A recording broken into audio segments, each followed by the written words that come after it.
Hello everybody and welcome to I Love Failure Talks, Own Your Story. My name is Mr. Cătălin. I will be your tonight facilitator of the event. I am no stranger to failures. I had a lot of failures on my own. My first company went bankrupt and I owed a lot of money to loan sharks and banks, and took me a lot of time to get back on my feet. I've started an e-commerce marketplace that also failed, and I've been homeless in Vama Veche for one summer, working from my tent with the laptop. I've done stand-up comedy. I've been kicked out of companies. So basically, I had a lot of failures. And I started I Love Failure 2 years ago with a simple idea to change people's relationship with failure. And I just got on stage with two other people, entrepreneurs, and we started talking about our failures. We didn't know where this is going to go. It was not about, we didn't want to start a business. It's just something that we wanted to do. Things evolved from there. We are now in 4 countries, 10 cities.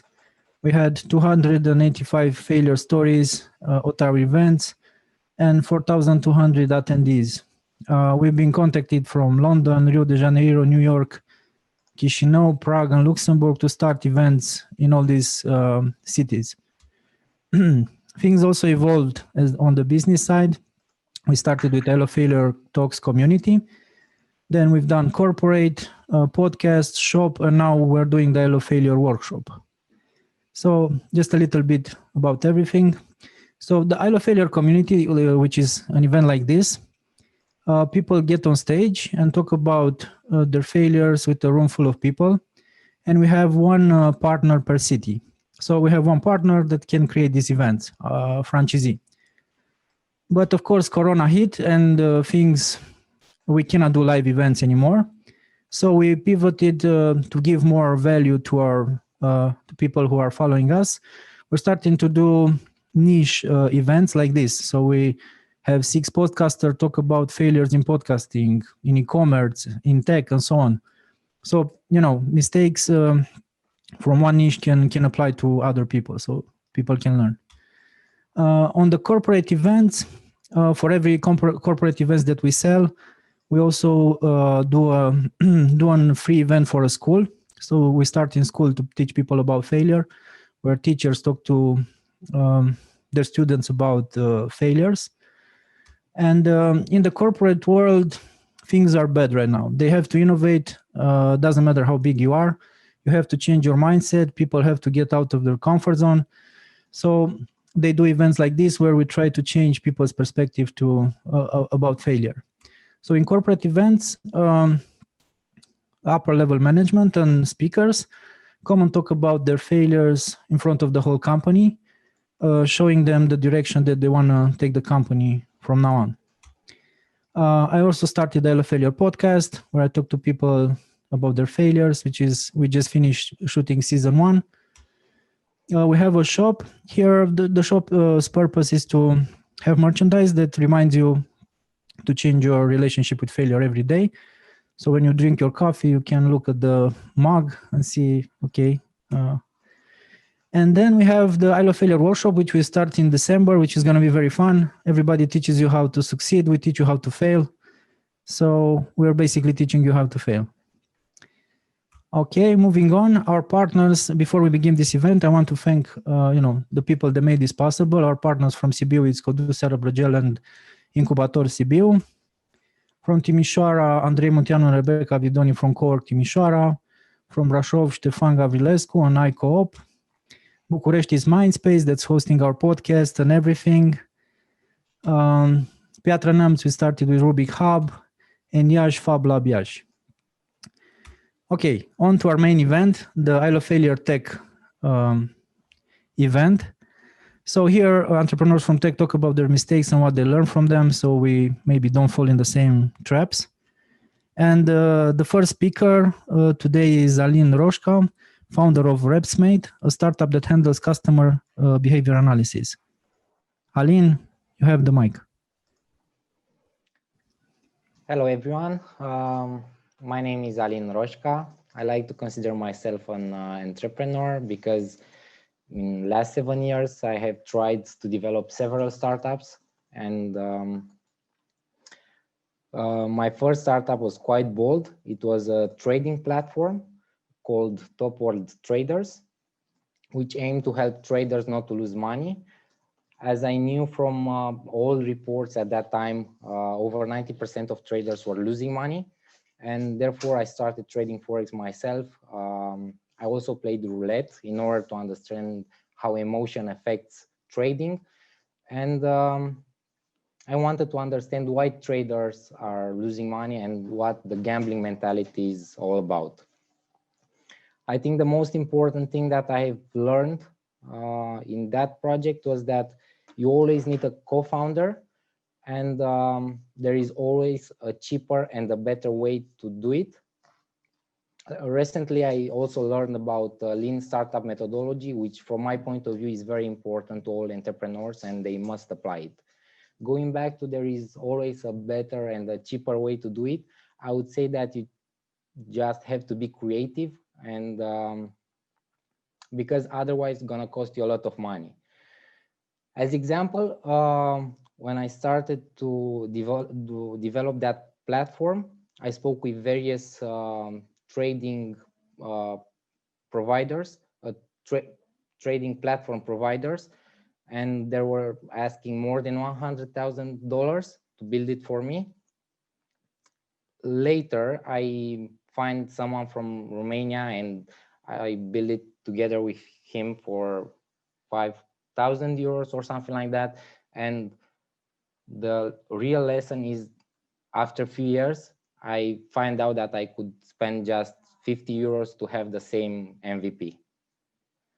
So I would say that you have to know your product very well and also your market, and be creative to find better ways to build it.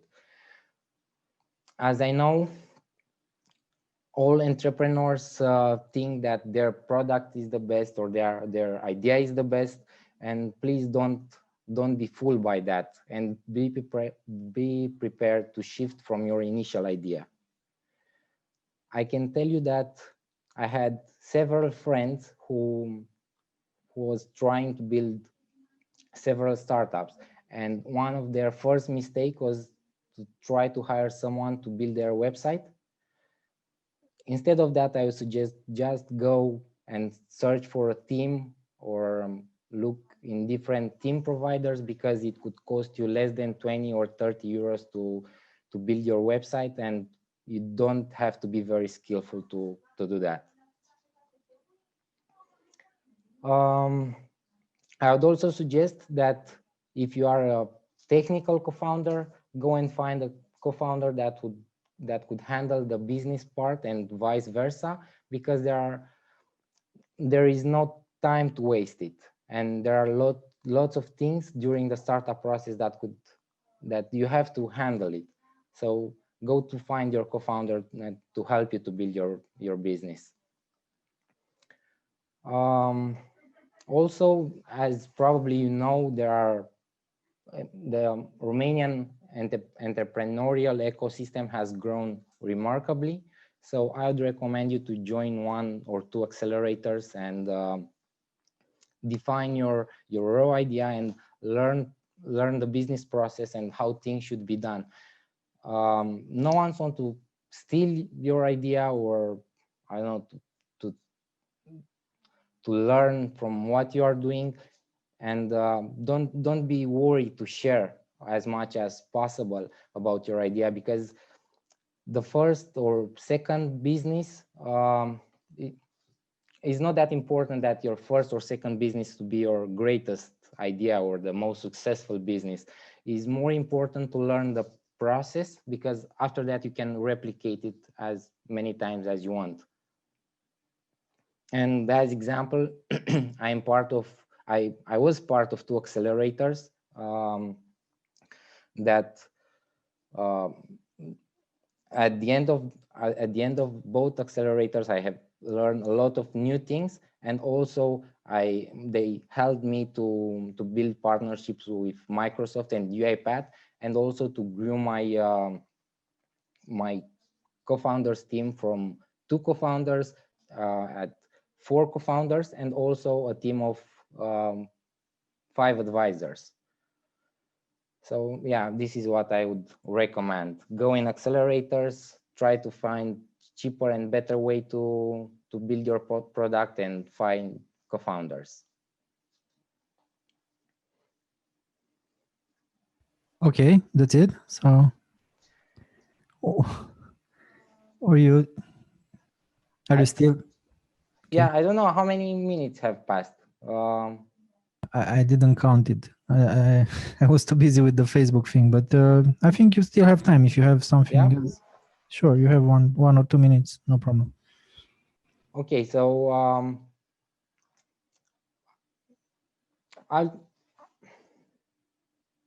as I told you, I could build my trading platform with just 50 euros. So try to find.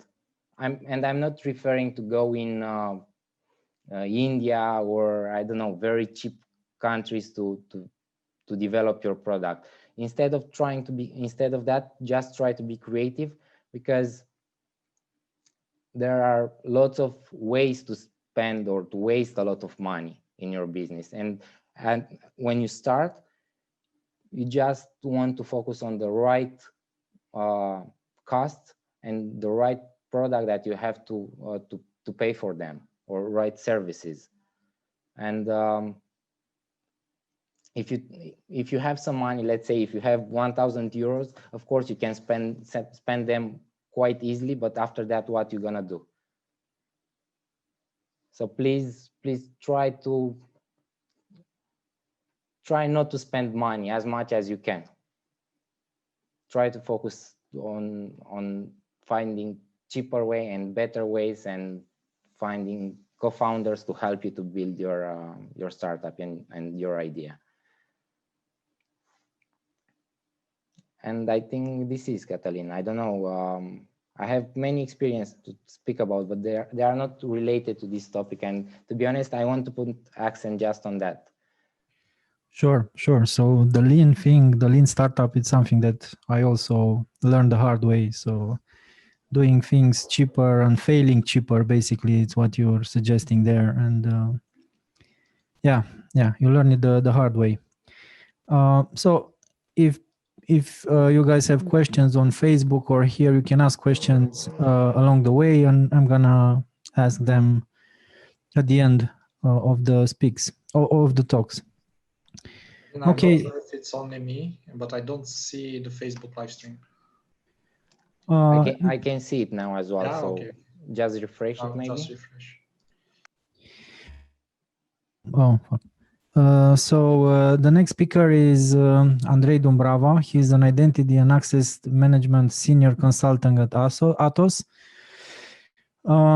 He is also a member of Atos expert community, an entrepreneur and intrapreneur, and mentor for innovation labs. So, Andrei, you have the mic. Thank you very much. I hope I can fit in the time slot allocated for tonight, because I want not to tell you one story, but to tell you many stories in which I was actually involved. I am involved in the technology area. Of course, I'm a passionate also. In my past, while I was a student, I was Olympic to several. I was physics Olympic. I was informatics Olympic. Yeah, so I was performing to a specific level, and also especially being involved in those levels, I wanted to step up my game and to bring something new and something additional, that especially to create a stage for people like me, because in those times the only stage in Romania, it was an institutionalized stage. Yeah? So I'm talking about beginning of 2000s, yeah, which were not that different than the 90s or 80s or other times before. And it was a big margin of opportunity, how you treat and how you deal with technology, and especially how you enable technological opportunities.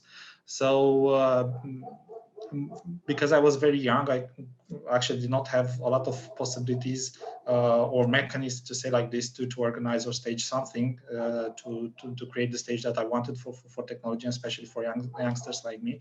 So back then I was involved in several NGOs with which we have created several competitions and open competitions for students passionate about IT. It was called Grip IT. I think it's still alive. I'm not involved for several years there anymore, but it was a stage where different kids, regardless of their stage, they first of all, they come and they presented their work in technology, their passion, and some of those even invention. It was a good stage because what we have discovered there is something that we didn't plan, we didn't imagine, and which ultimately brought to some kind of organizational failure for us. So there we have discovered youngsters like Ionuț Pudișteanu. You can search for him. He's one of the Google X Prize and Intermur winners. Also, Andrei, perhaps you've heard, he's a public figure in terms of cybersecurity nowadays, and also professionals that act now. So we were in Botoșani, which is a very, very small city, far, far away in the country. Yeah, so also the place did not allow us a lot of opportunities to know what we can. But it was some kind of atmosphere between the friends that we were there. Yeah, it was the garage atmosphere that we entered, but also meant some difficulties in how we deal the structure of that organization, because as publicly you become and as more responsibility that you gain in front of your, let's say, customers, regardless that they are paying customers or they're just regular customers, you need to gain some traction, and to distinguish and to strive all of this, because we were uneducated into what an organization means, in what a flat structure means, in what multi-level with decision structure, our values or moral values, how we align between them, especially how we present outside. And also this meant that we needed to, and here it's very funny because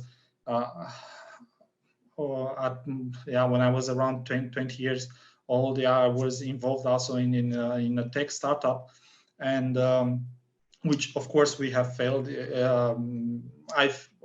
Cătălin said that he failed, and I still fail. Yeah, so failure it's part of my culture and part of my way of being and acting. Yeah, so it's embedded there. But with this organization also. It was a new startup, but our biggest mistake that we have made is that we did not incorporated someone within our organization which was not a technical guy to wake us up. Yeah, so we lived in some kind of bubble. Of course, it was too technical. It was too okay, it was innovative in technical perspectives, but we did not manage to present that to the world, because we did not know the language of the world, and the world outside of us, they could not understand what we are developing and how we are developing and exactly what we want to achieve. And back then there was not a lot of literature or keywords like cloud or like distributed computing systems or something like that. It was more reserved to research communities and more towards extremely specialized communities. And this brought us to the next problem that we have, that we strive, is how we validate our ideas, how we validate our strategy, all the steps that we want to do. Are they proper? Are they valid steps? Do they have an effect? How we plan, how we targeted them? And even if our strategy may be very good and very detailed, does our actions still have effect, still have grip in how we have planned them? Because you may realize a strategy or you may validate an idea, but when you start doing actions, perhaps you do not consider all the parameters, and the effect, the feedback loop that comes, perhaps it's not bringing what you want to manage. Of course, very important in in technology innovation and also in the startups that we had is how actually do you manage the failure? Yeah, because it's one thing if you fail on money, yeah, perhaps you get into some points that you still to financially recover for different type of people, maybe easier. For other types of people may be a little bit difficult from this perspective.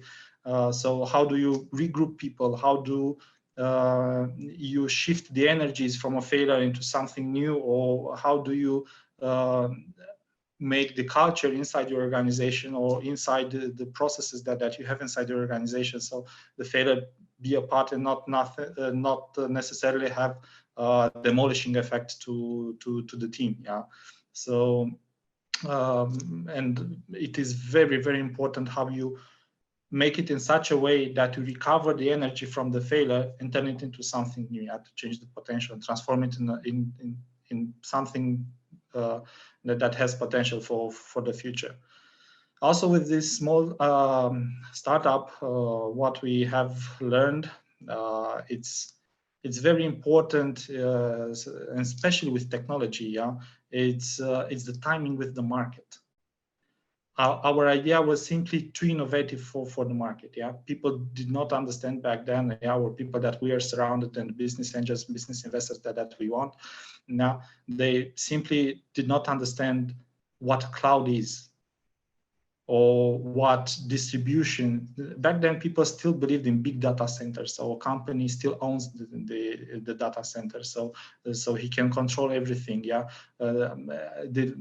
understanding of software as a service or IT services generally, delivered from an infrastructure that we do not have control, were still at the beginning, and people was reluctant to that. Yeah, also might be the case afterwards in other companies that I worked, is that you spend too much time on your idea, and when you came up on the market with that idea, it's already expired, and yeah, it's nothing that can stick and glue with the market. Afterwards, I had the possibility to lead some innovation departments in a big group in a very big international company that were developing some services for banking industries, and there it was the first time when me as a technical guy, I have spent like from 9 months out of a year only with lawyers. So I never saw a technical guy or something like that. And the boundaries and the fallbacks, how you ensure fair competition, yeah, within the market that you perform, what are the contract limitations on the field that you want to innovate, or what limits your organization possibilities, and especially how you protect your intellectual property, because stealing intellectual property, that's not a big thing. Because if you do all of this correctly, I found out later that if you do this correctly, you'll always succeed in obtaining financing. Because that was another critical part from my side, was that at some moment we failed in obtaining and managing the financing of the business. But as long as you learn how to do the other things properly, and if you check them properly, yeah, then you find out that financing is not anymore a problem. So this was my exposure on failure and my experience on failure. Okay. And I even managed to fit into the time slot into the 10 minutes. If you'd like, yeah, afterwards we can share questions and we can share experience, or even now if you have. Sure. The thing with the online events, people really don't have patience for. So we're gonna record this. We're gonna also ask some questions at the end.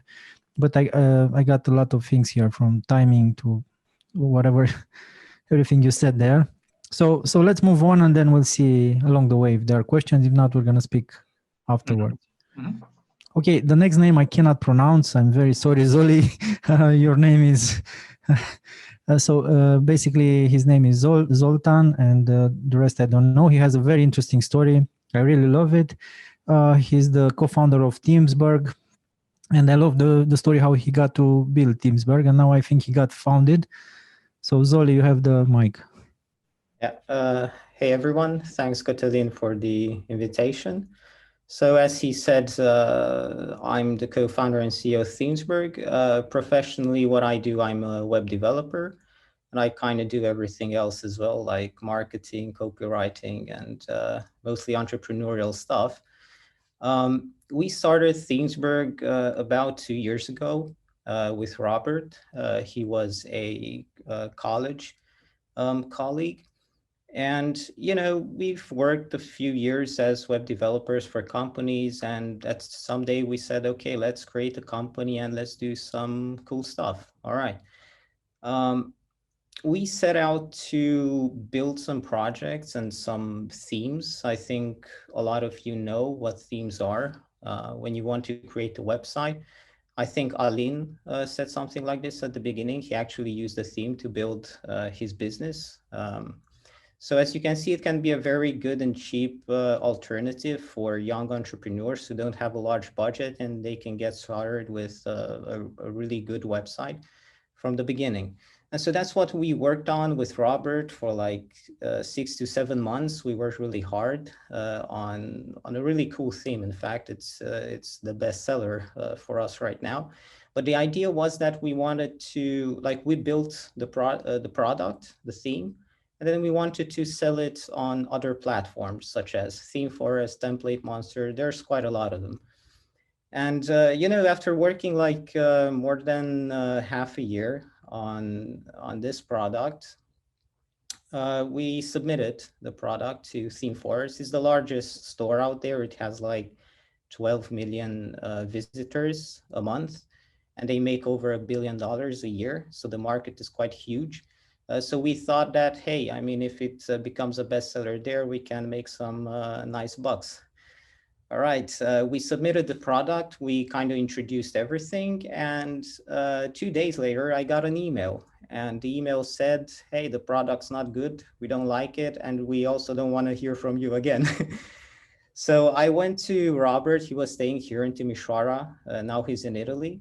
And I went to him, and I didn't really know how to bring him the news. I mean, it was a pretty shitty situation, you know, working 6 to 7 months on something and then getting like a hard reject. It's pretty tough. So I said, okay, let's not take this just as a failure, because it's kind of obvious it was a colossal failure.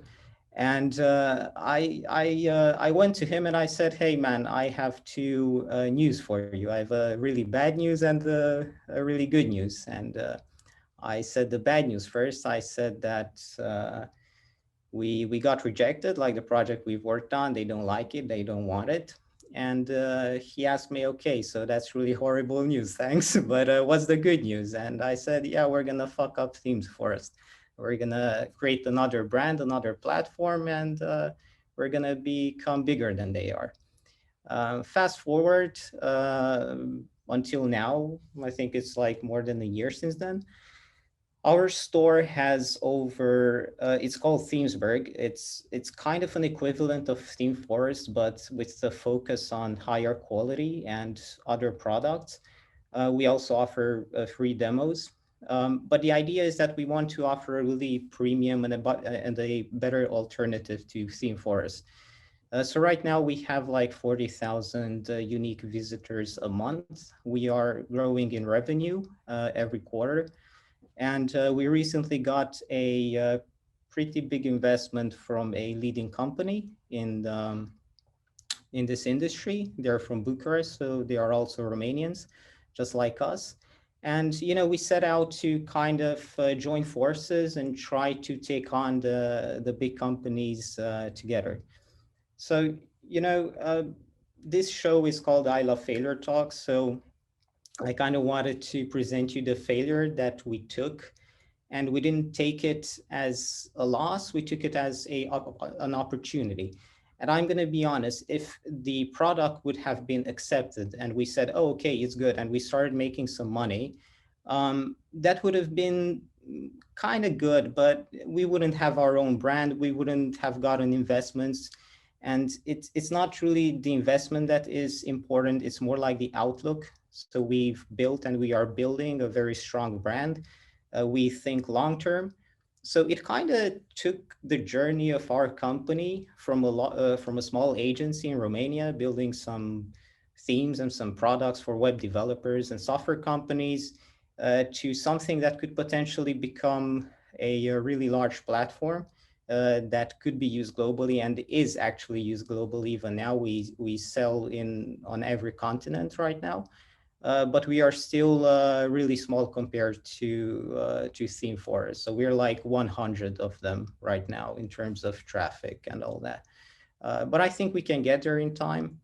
But I think this is a good lesson. Like, I don't want to say all the failures. Obviously, we have failures every day. Like, it's not even worth mentioning. But it's important to kind of take the failure, whatever it is, whatever your situation, and try to obviously learn from it. But don't take it as a fatal hit. It's not.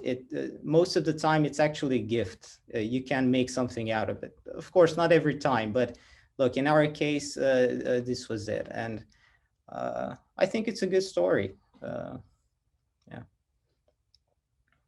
Yeah, I love it. And also, I think it's the name, right? The name, it's the thing that got you going. Themesberg, it's really... Yeah. And the idea for the name and everything came right that day. So it was a very good day as well. Like right then when I got the news, it was really bad. Like it was a hit. It was a really bad kind of news. But then, I don't know, like in a couple of hours, things started to switch in perspective. And you know what's funny? We actually have, like right now, we can add a product to Team Forest, like we can do whatever. It's just because they know, hey, it's those guys, we need to let them in because we don't want them to have their products only on their website. Everybody loves the story of the underdog, so this is definitely one of them where you challenge the big guys. Very, very cool. So if anyone has questions, like I think they can just ask from the comment section, or even after that. Like, I'm really open to help people and even young entrepreneurs, because that's kind of what we do. Like, we help people like Alin who want to create a website, and you can get a really good alternative from Themesberg. We have lots of options for lots of businesses. Great, Zoli. Thank you very much for coming and sharing your story with us. So I'm gonna move forward now to Camil Moldoveanu. He's an entrepreneur, geek, Jiu-Jitsu world champion, and founder of ReFlex. I just started Jiu-Jitsu a little bit, but I'm not very good. I really like it though. Sorry Camil? to hear that. It's a lot of failure in Jiu-Jitsu and even a lot more in becoming a multiple world champion. So it helps a lot if you want to get used to it with the failure. Before starting, I just basically I want to say that I'm really happy to be here. I didn't know too much. I love the name. I love failure. I also believe in failure myself. And I have multiple businesses. I've started an outsourcing company right out of university at computer science. It's still on the market today. I have some with my coach and partner. We have 3 jiu-jitsu academies called Absoluto, and with my wife I have a business called Fruteria. Both of these businesses that are struggling a little bit right now during these hard times. And my main activity, I would say, it's ReFlex 95% of the time, which is a startup that I've started with my dear friend and co-founder Andrei. I worked with him for 15 years now, and we've started this 4 years ago. I'll just share the screen a little bit, but it's disabled. Maybe just it's easier to show what we're doing at ReFlex, and then I'll go into the stories with the failures. Just try it now. I made you.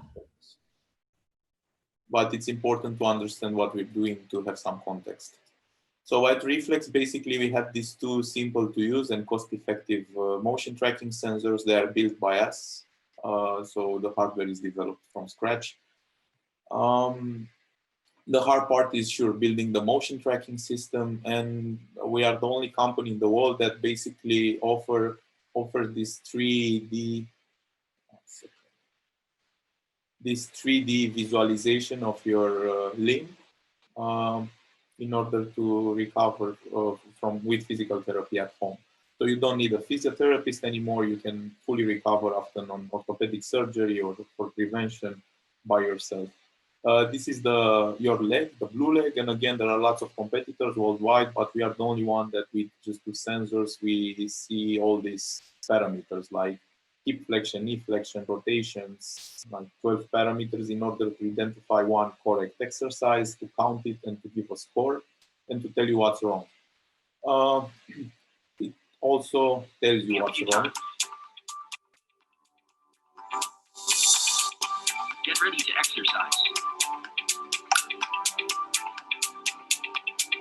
1, 2, 3. Anyway, you get the idea. Don't move your thighs that much. So basically our vision from the beginning was to replace physiotherapists. It was part of my journey. I had a severe injury. I had to recover after a surgery, and I thought that this industry is really, really shitty, as they don't measure anything. They don't have any way to track the outcomes, and I thought this is needed. And I thought about the things that I should say. I heard the guys talking before, and I was writing down stuff that I should say. There are so many stories. I'll try to focus and say maybe things that apply to more people. And I'll just get this out of the way. Building hardware is hard, and I found out that basically that's hard, and building the hardware in healthcare, it's even harder. So I remember when I was in China for a rather large period of time trying to find the factories and to create these hardware sensors, and I was talking with a lot of Chinese guys that I couldn't talk face to face because they didn't talk English good enough. So I was basically sending them emails. They were replying, and then when we were meeting, I was just highlighting stuff from the emails, and they were like, yes. It was really hard to communicate with them.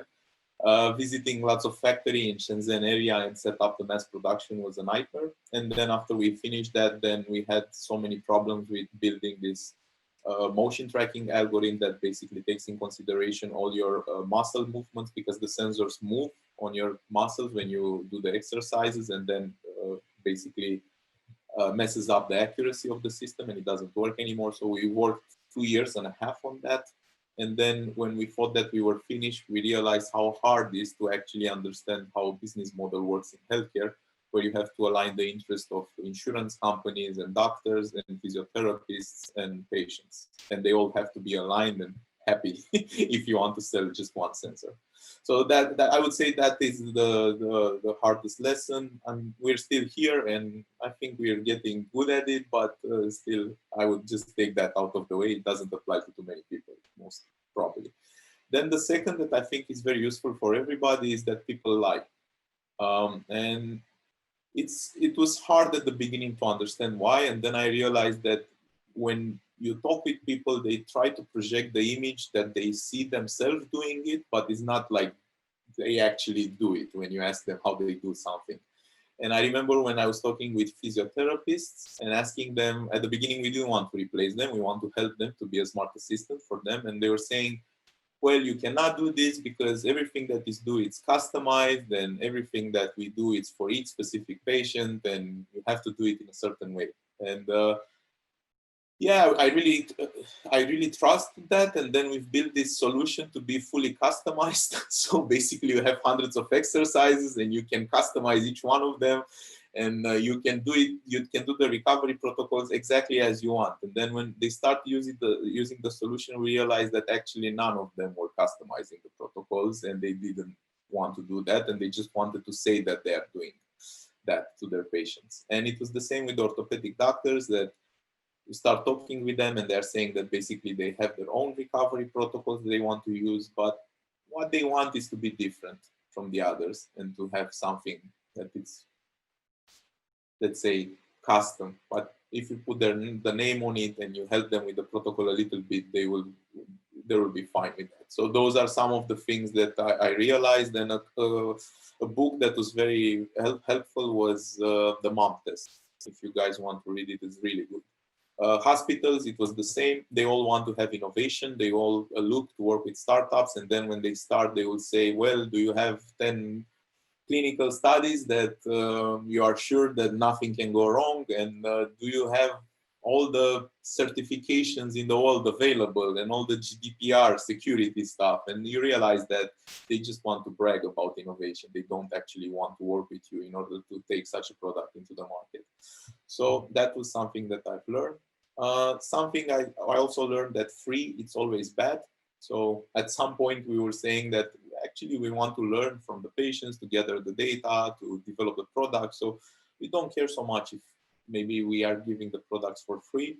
And we quickly learned that the paid patients were so much involved, much more involved, and they were giving lots of feedback. And even if we had any technical errors, they were very nice and didn't make a big deal out of it. And then on the other hand, all the free patients, the free partners, they were always complaining and saying that something is bad, it doesn't work, they cannot use it. So that's a really big lesson that we've learned. And then I would say people change. And I heard this thing that you should be frugal before. The other guests were talking about, and I completely agree with being frugal, but you also shouldn't like throw shares away to everybody just because you don't want to pay them. That, I think, it's a really big mistake. And if you believe in your vision and you believe that you'll be able to achieve it, at some point you'll regret a lot to do that. I'm a little bit lucky as I'm working with my co-founder again for 15 years now. We know each other very well. But sure, we had other employees with stock options and we let other people in the company. And I would say that people change. It's not something good or bad, but it still exists. Sometimes it takes a lot of sacrifices, and maybe people would expect that you can achieve something in 1 year or in 2 years, and then it takes 4 or 5 just to see if you can achieve it. And not everybody is willing to take this road. And you have to be careful with who you get in the team and who has shares. And in here, I would say that if I would start a company again, I wouldn't give shares to myself either. I will just put all the shares in the employee stock bucket, and then I will define the roles that you need in order to achieve something really big with your startup. And then people will get the shares as they achieve those milestones. I wouldn't just spread the shares from the beginning in, let's say, we divided or we split it by 3 or by 4. I've seen lots of time this mistake during other startups, seeing it with other startups, and I think this is the best way. And also when you talk with investors, it's really smart if you have this approach where you say, well, these are the shares, this is the company mission and vision, and I have this because I achieved this, and my co-founder has that, and this is the skills that we need, and we are willing to give them that if they achieve those roles. And the last one is, all these lessons, you can find them in books, you can hear them from people like us in here, but until you just do it and you experience yourself, you don't learn anything. So I heard so many times that stuff with free is bad, or so I heard the lessons that I've learned myself, but I wouldn't say that I've trusted them, or I don't know, I didn't feel that when the time was needed, I didn't feel that that's the right thing to do. So you have to really get burned. And I think then you really know that that's a big mistake. Maybe this is not the smartest way, it's my way. And that's why I'm just saying that it's better to start. And I've learned this in jiu-jitsu, becoming a world champion. I've seen so many people attempt to do it and failing. And you have to understand that you have to fall in love with the journey and not with the results. And if you start with the thinking of I'm gonna make millions, or I'm gonna be world champion, or I'm going into this competition and I'm gonna beat that guy, you set up yourself for a really bad failure, and that could demotivate you and not have the stamina to do the whole journey until the end. So I always try to think at the worst case scenario and become comfortable with it. And in my case with ReFlex, it was, I want to learn how to raise money from investors. I want to learn how to build the hardware. I want to get really good in the healthcare space because I think there are lots of opportunities. It's an industry that didn't innovate a lot. And if I'll fail and if these things won't work, I'm sure that everything that I'm learning it can be reused, and then I'll be successful. So this helps me to sleep at night, and yeah, I don't see it as, I mean, I think this is the way of doing it as a marathon and not as a sprint. I think that's all. Oh, cool. I relate to a lot of, I burn myself with a lot of stuff that you burn yourself, so I relate to a lot of it. And I also saw you on the Shark Tank show on Imperial Ailer, I think, with ReFlex. Another failure. I can, if you want, I can elaborate more on that. What was the expectation? What happened? So it was funny. I mean, you were very relaxed. I like the show. So I was invited to, and I'm a big fan of Shark Tank, and I was invited by ProTV, to go there. I thought that this is a huge opportunity. With my shareholders agreement, I don't have the ability to raise new money without involving my investors anyway, so I couldn't really do a deal. But I really thought that if I'll find the right person, yeah, we can handshake, and then I'll be okay with the investors. And in the end, I have the majority. And but I didn't went there to raise a new round. That's why I requested 3 million for the 12 million valuation. And you shocked them. Yeah, you shocked. I thought that maybe it would be something like a good publicity, and it really went really bad. But on the other hand, I really like Shark Tank, and now I can say that I was in that show, so it's still cool. Yeah, I was too. I'm gonna be again, so it's interesting. And also, I just have one question. You said you talked about some years here. Do you have an endpoint? No, I don't know. Some time that you say, okay, I learned a lot with this, but other than losing all your money and your investors' money. So, do you have something somewhere out there? I'm very curious. Good question. I have a strategy. Not sure about it, but I have a strategy. So I'm very lucky because being an entrepreneur since second year allowed me to have a lot of freedom, and I have enough funds to have this expensive hobby, like being an entrepreneur. And I always think about it like this. My mission is to get enough money that can finance the security of my lifestyle, which is pretty low as a threshold. Don't imagine that I live lavishly, but still it's great. And to secure that with recurrent revenue. And I'm pretty close to achieve that. And when I have that, it's unlimited startups, that's the dream. So this is the first strategy, and the second, going into the direction of not do something which is stupid too many years, because you don't have unlimited life. I have that plan with ReFlex, but it's not, I would say that it's not in a bad situation. So right now we are starting to see the sun, and we have partnerships where we get a lot of money from our partners, so we are starting to get revenue. We're gonna raise a new round pretty soon, but it's a very long journey, and I think it takes at least 5 more years. And it's really hard when you negotiate stock options with employees, because they don't understand this, and you do vesting in time, and you tell them, I need you for the next 5 years, and they're like, what? yeah, that's what it will take to and I need you here. That's a lot, man. I can commit to a couple of months to something, people in general. So yeah, this is a lot to ask. And I've also had, I had another startup. I have bookups, and I just saw the thing that you said, people changing their attitude from your product. If it's a long time, they say, okay, fuck it. And just like that, they drop it. So it's not for me anymore. They just change their mind and they leave. It's really hard to keep the team spirits up, and I think that if you have the right vision, you can do it. But again, what we're doing is we're replacing physiotherapists. It's not like a small innovation. It's really hard to do it, because people after a surgery, they don't trust right now the apps and the sensors. You have to build that trust for them in order to get enough traction. And building that kind of trust with doctors, patients, it's tricky. And I think our vision is right. We were actually contacted by Verily, which is the life science arm of Google, and they are building a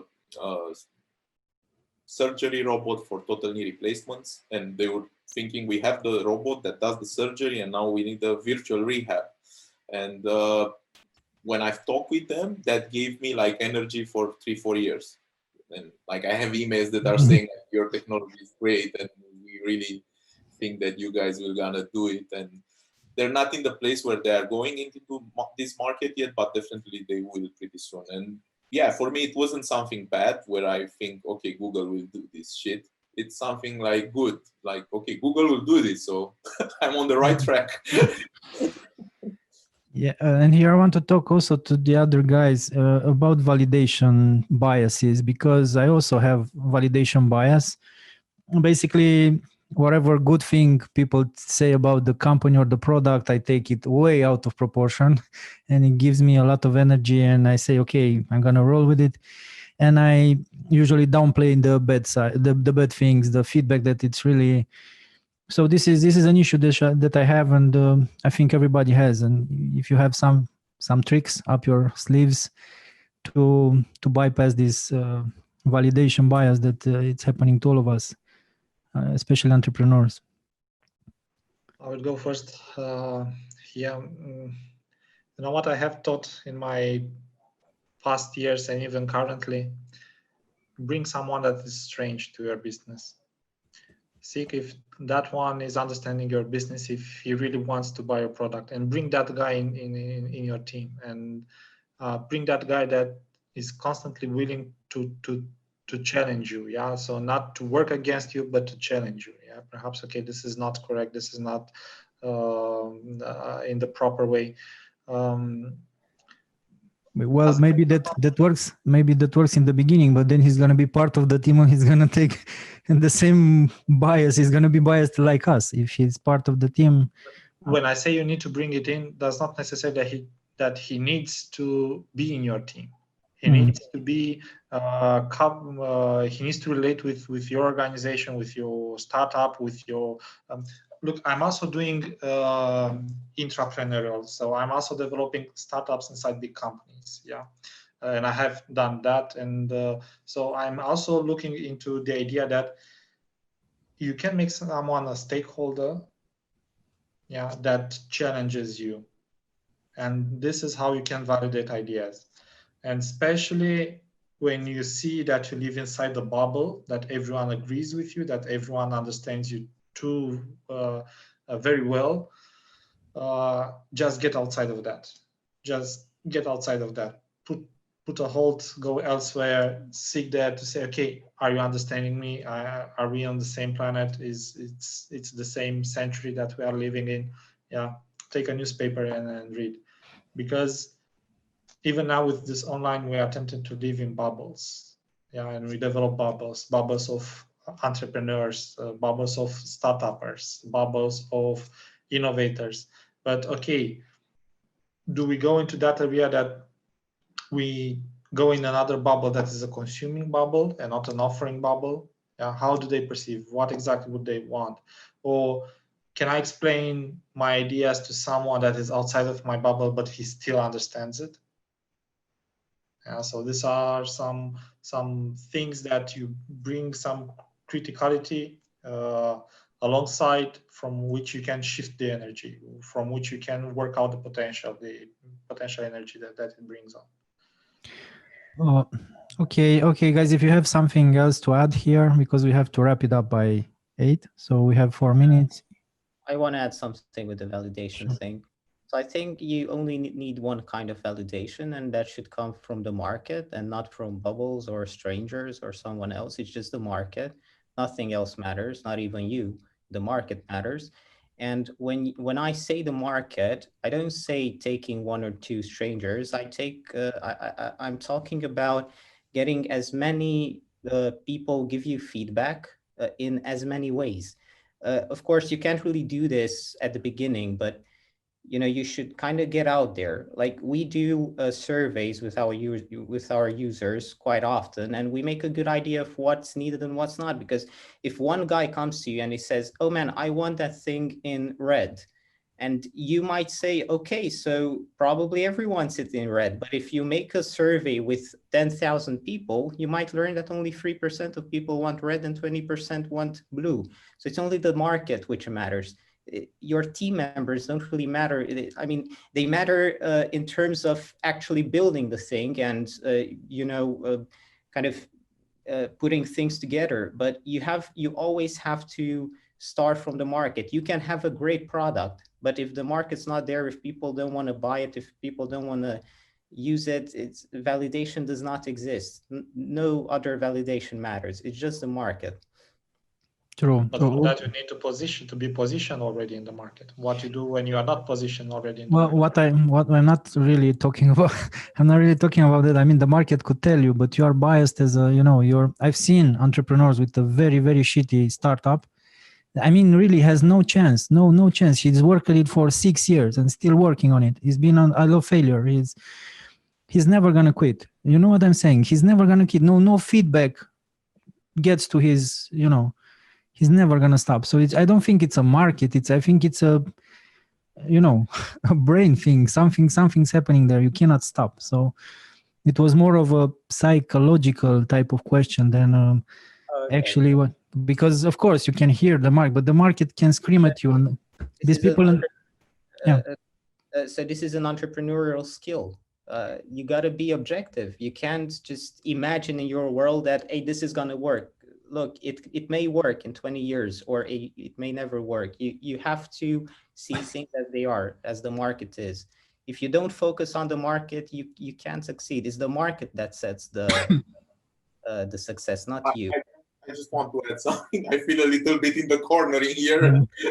I just want to defend the position a little bit. I completely agree with you, but I think there are two types of startups and there are two types of innovations. And, some of them, they need to find out what color people want, and the others, they need to actually replace a process. And there are totally two ways to do that. And for example, I don't think, I just want to say that I'm not comparing what we're doing with Elon Musk or stuff like that. We are like a totally shitty technical startup from Romania, but I just want to give you like an example that will help what I'm saying. Like what that nut guy, that lunatic is doing, is not something that you can validate, It's not like you can validate that people will drive Teslas and the US government will buy your rockets, and like that's not something that you can validate, So that's what I'm saying. That kind of products and innovation, sometimes you have to take a leap of faith, and after you maybe are in the market, can really start validating stuff. If again you're doing something that it's making this pen a little bit better, definitely you have to understand how people, they want it better and why and how. I just want to add this. But Elon Musk validated its idea through its pitches, because first he come with a product, he pitched to the world, and people start putting orders on that. Yeah, he got right. Validated. But when he started Tesla with the first Roadster, which was such a shitty car, everybody, if you look in the past, everybody was talking what a shitty car they had. The very first Tesla, it didn't seem that car will end up anywhere. I'm not talking about the S model or the newer models. I'm talking like Tesla Roadster, which was at least 12 years ago or something like this. Even for Roadster, he had early adopters with which he validated. So this is one idea. Yeah. So he got outside of his bubble. Yeah. And when what about SpaceX rockets? How did he validate that he can build rockets himself and he will sell that to the? I'm not saying that this is a good approach. I just want to say that I think this is he went to the masses and explained the economics of a flight. I just want to say that exceptions appear. You have Henry Ford, which said that if I would ask people what they want, they would say faster horses. So I'm just saying that there are exceptions. Most of the time, there are lunatics and crazy people that burn themselves. I agree with that. But from time to time, you have some guys that are visionaries. And you have to keep in mind that category still exists. I'm not talking about the regular startups. True. Okay, guys.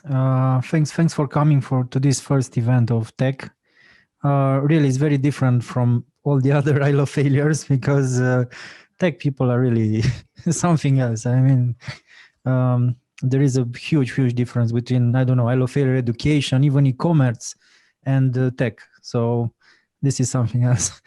And thank you for being here. I'm gonna also put these things on YouTube, give you the links and talk more maybe on other editions of hello failure talks tech. Okay, bye. It was a pleasure. Have a nice Bye. evening.